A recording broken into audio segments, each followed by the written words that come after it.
The title defense, the first in the history for the Nuggets franchise, has now come to a close in Game 7 last night at altitude at home. The Nuggets were the 2 seed in the Western Conference. We'll also look back on the season that was for the 1 seed out west, the Oklahoma City Thunder.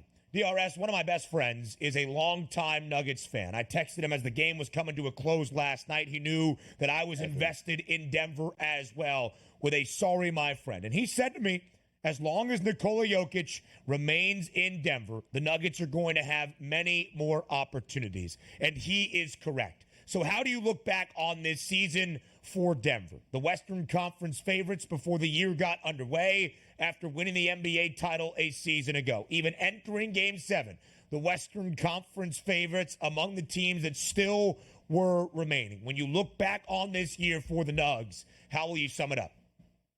Don't ask Michael Malone how you want to sum up this season after losing in Game 7 here. Very upset about the questioning that was asked towards him, but it is relevant. Looking at the season overall, as a champion, you certainly want to repeat. You can't say it's actually, well, you know what, it was a disappointing season overall. I mean, just about every franchise is going to tell you it's supposed to be championship or bust. And if you don't win it all, it is a disappointing season. Now, there are extenuating factors, but I don't look at this season for the Denver Nuggets and say, boy, oh boy, what could have been at this point. They played some really good basketball teams. They're a really good basketball team. They went to game number 7 before getting to the Western Conference Finals and got beat. It happens here. It's why we're not supposed to have repeat champions every single year in every single sport, because you're going to take their best shot. Now, granted, how did the season work out late here in the regular season? This was supposed to be another number 1 overall seed Denver Nuggets team until they got beat by a bad San Antonio team, which dropped them out of contention to be the number 1 overall seed. And maybe that could have changed things. But also, you can say this opinion. Well, it really didn't change anything. You want home court advantage in your own building, which you had for a game number 7 against a really good basketball team, and you lost that game to the Timberwolves here. Yeah. So there you go. So whether or not they had the number 1 overseed or not, they still had home court advantage in a game 7 and lost here. They're a good basketball team. They'll retool in the offseason, and your friend is right. As long as you have Jokic here that's going to come back healthy, he's a walking triple-double. You will be just fine. But if we're measuring seasons, championship or bust, technically it was a bad season for the Nuggets, but I don't look at it that way. It's hard to win championships. They had a fine year. Listen, it is the expectation. Once you get to the mountaintop, people think you will be back on the mountaintop. And the Nuggets weren't all that far away, but they do come up short in a Game 7. In a series, DRS, where teams won on the road at a prolific rate. Of course, it was Minnesota winning 3 of 4 games in the Mile High City to earn that home floor advantage. If it came down to a winner-take-all decisive Game 7 and to have a 15-point lead at the break, to only see it come crumbling down, it is a little bit heartbreaking. But Denver will be back, and I can guarantee you right now, the Nuggets will have the best or one of the 3 best prices to win the Western Conference title before next year's NBA season gets underway. Nikola Jokic will return. We expect Jamal Murray to be back for Denver as well. Any off-season changes, that remains to be seen for a core that really ran it back from the team that won an NBA championship a year ago. Nikola Jokic has won 3 NBA MVP awards in the last 4 years.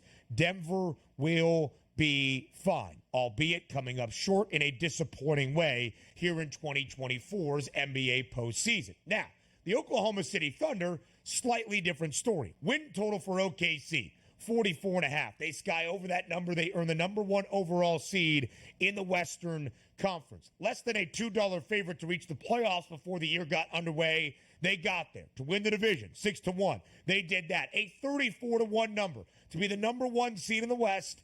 Oklahoma City accomplished that. Mark Dagenault, their head coach, named NBA Coach of the Year as well for the 2023-24 campaign. Different than Denver. The Nuggets winning an NBA championship, expected to run it back. Oklahoma City, the team that has now shown the promise in 2 consecutive seasons with more playoff pedigree this time around. Just how bright, DRS, in your estimation, is the future in OKC?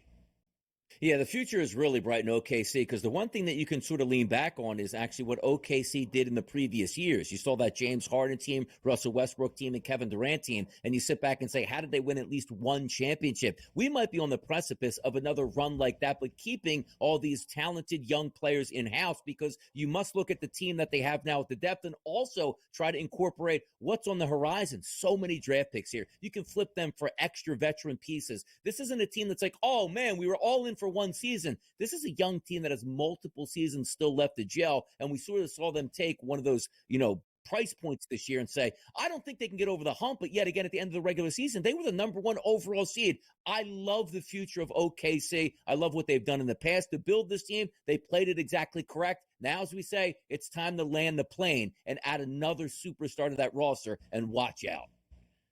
I mean, you see the end of the game in Dallas on Saturday. The Mavericks down by as many as 17 early in the second half. They rally all the way back. Shai Gilgeous-Alexander, the superstar for Oklahoma City, commits the costly shooting foul on P.J. Washington Jr. that allows Dallas to take the lead. SGA was asked about that moment, and a lot of people would be devastated and maybe upset being asked about that. He simply said, I shouldn't have fouled. We talked about the details each and every day throughout a season that result in wins or, in fact, can lead to a loss. And that was that moment. I will get better, and I will learn from it. Very much believe in this Oklahoma City team moving forward. You wonder how attractive of a destination it is to be paired alongside Shai Gilgeous-Alexander or Chet Holmgren. Jalen Williams, probably one of the more underrated three guys that you will see in the NBA. I believe in this OKC team, DRS, and maybe there's been a comparison already to the Oklahoma City crew that was Kevin Durant, James Harden, and Russell Westbrook, that young core that seemed as though they would be there forever. I think this OKC team is going to be back. Probably one of the 5 best prices to win the Western Conference to start next year, a number I'll probably bet at a certain point. And also, now you're taking a look at the MVP level. We always know that in order to win an MVP level, you have to play it a couple years there. We now see SGA is that guy, so be careful next year. Luka Doncic's going to be in that mix as well as SGA, but I love the future of OKC. Man, it's bright. Put some shades on OKC there, Ben.